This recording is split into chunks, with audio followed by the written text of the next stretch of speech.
Namaste, namaste. Loving greetings to all of my dearly beloved brothers and sisters. Good evening. Namaste. In Lakech Jayom Guru. I'm coming out this evening to say a little bit more about our Guru's Guru, Swami Sri Yukteswar. Today is the day that we commemorate Swami Sri Yukteswar's MahaSamadhi. And so I wanted to share with everyone some of Sri Yukteswar's wisdom. He wrote a book called The Holy Science. He was asked to do this by Mahavatar Babaji and to talk about the similarity of all religions. Swami Sri Yukteswar will always be revered as a great Hindu master, the Lion of India. Sri Yukteswar said that all creation is governed by law. The principle that operates in the outer universe, discoverable by scientists, are referred to as natural laws. But there are subtler laws, Sri Yukteswar says, that rule the outer planes and the inner realms of consciousness. And this is knowable through the science of yoga. He said it is not the physicist, but it is the self-realized masters that really comprehend the true nature of matter. By such knowledge, Christ was able to restore the servant's ear after it had been severed by one of the disciples. Sri Yukteswar expounded the Christian Bible with a beautiful clarity. It was from this Hindu guru, unknown to the roles of Christian membership, that we can actually learn to perceive and understand the deathless essence of the Holy Bible.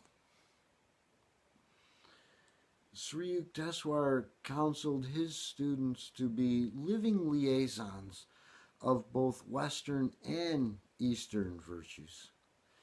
Himself an executive Occidental or Westerner in outward habits, inwardly he was a spiritual Oriental or the Eastern philosophy.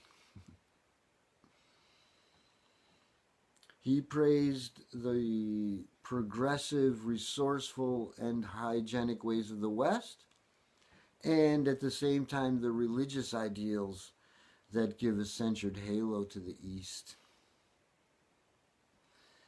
Sri Yukteswar was revered as a great teacher and master, but he was still very reserved and matter-of-fact in his demeanor. There was none of this vague or daft visionary about Swami Sri Yukteswar.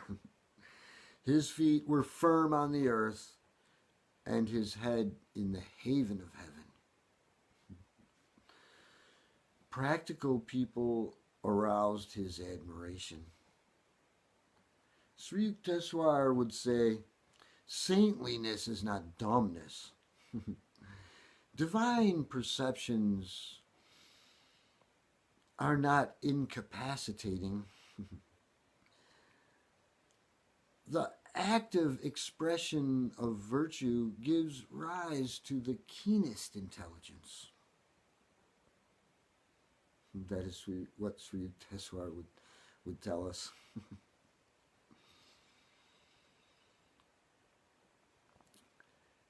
Sri Yukteswar's initiations were penetrating.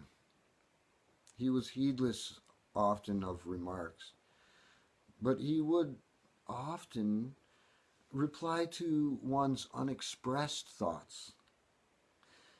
His disclosures of often insight were often painful to worldly ears.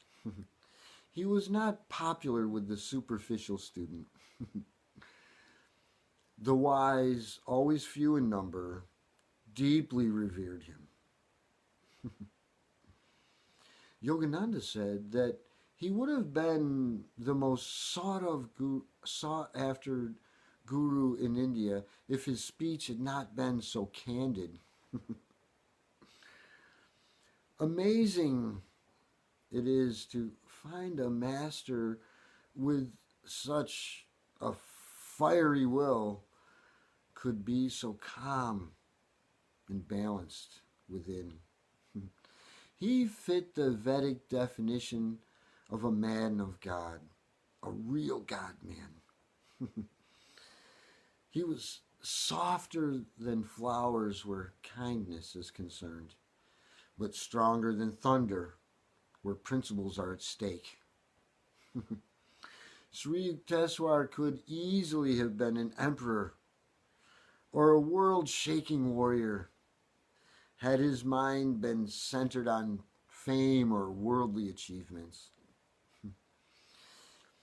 He chose instead to storm the inner citadels of wrath and egotism, whose fall is the height of a person.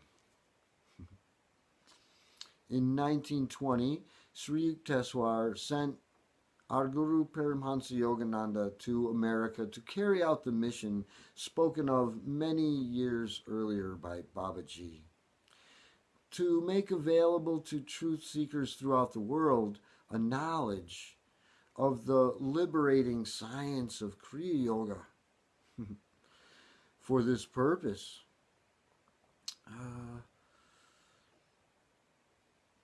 Paramhansa Yogananda founded this self-realization fellowship,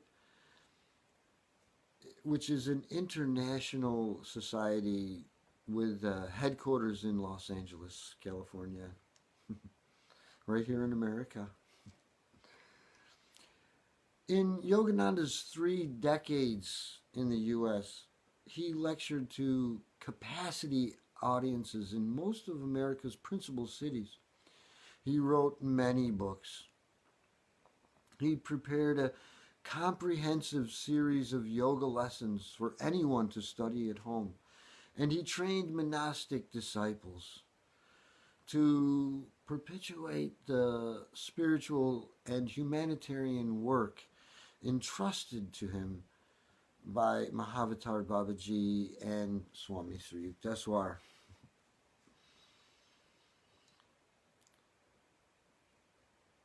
Sri Yukteswar recognized that a synthesis of the spiritual heritage of the East combined with the science and technology of the West would do much to alleviate the material, psychological, and spiritual suffering of this modern world. He was convinced that tremendous advances could be made both individually and internationally by an equal exchange of the finest positive features of each culture, both East and West. These ideas were crystallized by his remarkable encounter with Mahavatar Babaji, the Guru of Lahari Mahasaya, our Guru's Guru's Guru. This was in 1894. The great Guru Swami Sri Yukteswar entered MahaSamadhi. That is a yogi's final conscious exit from the body on March 9th, 1936, at his hermitage in Puri, India. Swami Sri Yukteswar, who was an ideal example of India's ancient heritage of illuminated rishis, is venerated as a Janan avatar. That is an incarnation of wisdom.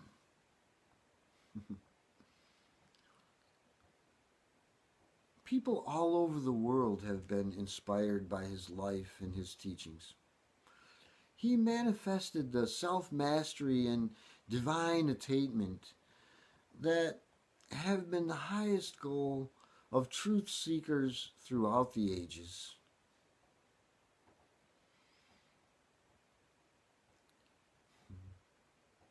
That's a little bit about Swami Sri Yukteswar, our Guru's Guru, on his MahaSamadhi commemoration day. And one last thing I would like to share with you before I go this evening. One of my favorite quotes of Swami Sri Yukteswar's that I want to share is, our great Swami Sri Yukteswar would often remind us and say, forget the past. The vanished lives of all people are dark with many shames. Human conduct is ever unreliable until anchored in the divine. Everything in the future will improve if you are making the spiritual effort now. So let us make the spiritual effort now in his memory, in the memory of Swami Sri Yukteswar.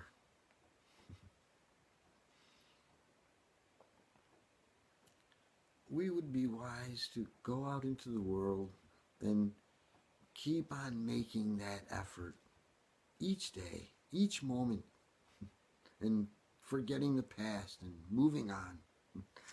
So God bless us all. Namaste and Lakech. Jai Om Guru. Jai Om Swami Sri Yukteswar. Jai Om Guru. Jai Om Paramguru. Thank you all for joining.